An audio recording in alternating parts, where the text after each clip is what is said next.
I bet that I know why you feel drained all the time, and I can help you. It's stress. Stress that you may not know you even have, and of course, all the stressors that you know you have. So let's start with all of the stress in your life that most people recognize as stress, right?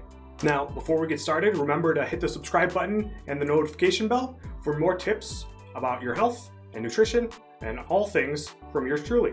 So the first example that comes to mind is like a panic stress, right? So you're dead asleep in the middle of the night and you hear a loud crash, and then your heart starts pounding and you're stressed, right? Another type of stress, that's when you get dry mouth and you have to go to the bathroom 100 times right before you have to give a big presentation. Or even the stress of raising a family, right?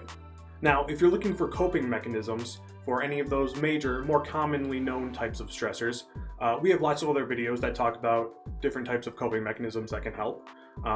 But specifically today, we're going to talk about the smaller, maybe not as commonly known types of stresses that might be having, or I know are having, a huge impact on draining your energy. So there are these smaller, we're going to call them hidden stressors, that may not be the type that make your heart pound or make you go to the bathroom constantly or give you dry mouth, right? But they're still there and they're still having an impact on you, whether that be the lingering of just financial stress, how you're going to pay for something, whether that be the lingering of how you're going to raise your kids or how you're going to support your family. You could have stress from repressed memories that you don't even know that are causing you to feel drained. Or, and here's a couple, the constant droning of just outside noise, right? If you live right next to a highway, the constant rushing noises of cars going by, the constant stomping and screaming and running around at all hours of the day, noises from your neighbors that live right above you.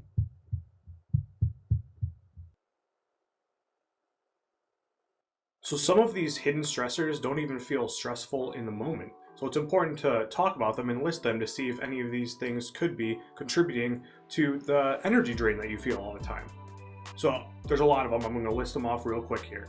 There is high caffeine intake, high alcohol intake. You're always on and always available for emails, texts, pagers, right? You have a long drive to work. You're in unhappy relationships. Excessive noise, like I was talking about earlier. You're frequently traveling. You're not home enough. Too much intense exercise. Take that with a grain of salt. Food intolerances. Too much social media. Obsessive news and media consumption in general. Lack of confidence. Constantly comparing yourself to other people on social media. So all of these things may not feel exactly stressful in the moment, but they will be contributing to the lack of energy and just feeling drained throughout the day and at the end of the week, right? So here's how I want to help you figure out what your stressors are, right? So for a couple of days, every morning, you can write down your wake up time, how you feel, how you slept. If you really want to get geeky with it, write down your heart rate too, if you have a heart rate monitor, right? And then throughout the day, write down what you eat, how you feel, and how many times you look at your phone and why you looked at it, whether you're scrolling through social media, answering a call, replying to a text, right? And just write down how many times you do it and why you're doing it, right? And then every evening, before you go to bed, write down what time you get in bed and how you're feeling, and just reflect on the day real quick, just for a couple of days. So you can glance back and see what you actually do on a daily basis, how much time you're committing to certain things, and I think you'll be surprised. Now, how are we going to actually remove some of these hidden stressors, right? So the first thing is, of course, you can talk to a therapist. Highly recommended talking to a therapist. Anybody can go to therapy and they will help, right? Next is when we're talking about news and media, specifically the news, limit to looking at the news only once or twice a day, whether that be like just in the morning or just at night sometime. And don't look at it throughout the day constantly, because it's going to bring an amount of stress on you that you don't want and you don't need.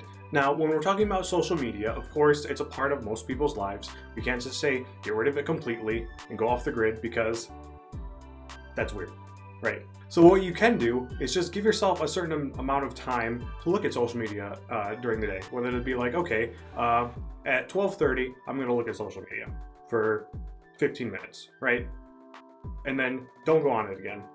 And then maybe again at 6:30, you only go on social media for 15 minutes.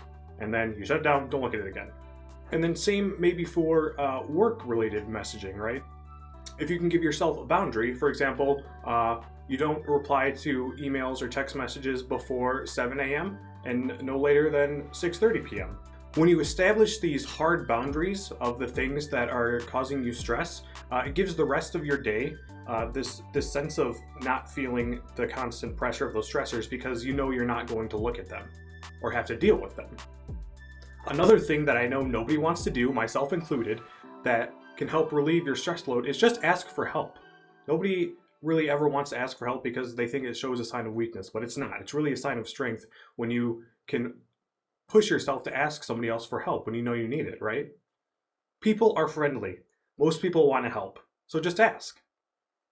And if you need help with dissecting all of this or what direction you need to take in your life to reduce the stressors or add some more stress relief, feel free to schedule a call with either me or Aileen, and I'll put the link for that down in the comments. And of course, if you can break apart from any toxic relationships you have in your life, it's time to do so. Because that is probably one of the heaviest drainers on your energy levels across the board. I know it's hard, and I know sometimes it's a sticky situation, but any way you can will help. And last but certainly not least is what you're eating, right? Your diet will greatly affect your energy levels throughout the day, and if it's not optimal, it's going to put stress on your body that you don't even see or feel. Well, I guess you feel it, right? Because you feel stress on your body, and it's draining you. And we have plenty of other videos talking about nutrition and how you can change it to have more energy throughout the day. Now, we talked about cutting out the stressors in your life, but what else can we do in addition to give ourselves energy throughout the day? We can add some stress relievers, right? Now, our last video, me and Aileen both talked about our favorite stress relievers, but we'll talk about them again right here real quick. What I love to do is sit in the dry sauna, right? But too bad I can't do that right now because gyms are closed. I like going for walks. I don't care that it's cold outside. I like talking with somebody and not talking about things that are stressful, obviously, right? Listening to acoustic music, a personal favorite of mine. Reading, meditating, and deep breathing all help immensely as well, right? And if you look here, I'll throw up a list of some other ones that you can do as well. Now, like we always say, everybody is a science experiment on yourself. What's going to work for you may not work for the other person. So that's why we try things. And you will find one or two of these things that are going to work great in your life. Let me know in the comments what you do to relieve stress. Remember, no screens. And if you haven't already, hit the subscribe button, give it a thumbs up, and check out last week's video where Aileen and I both talk about more stress relievers and how stress affects you throughout the day.